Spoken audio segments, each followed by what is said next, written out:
anibersaryo ng kasal, maaari mong pumunta sa harap ng altar para mabasbasan. Maraming salamat po.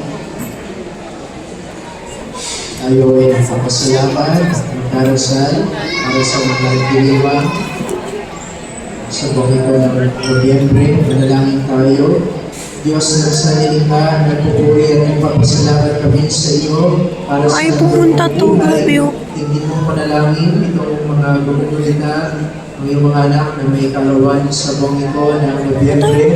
Sila'y nagpapasalamat sa atong buhay, O Diyos.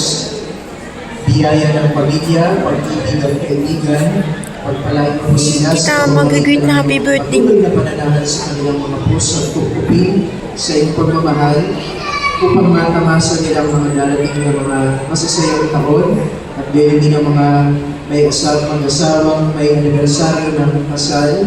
O Diyos, sa makapangyarihan, kami nagpapasalamat at pagkalooban mo sila ng biyayang mahuhay sa katapatan, pagmamahalan, pag-asa at pananampalataya na nagmumula sa iyo.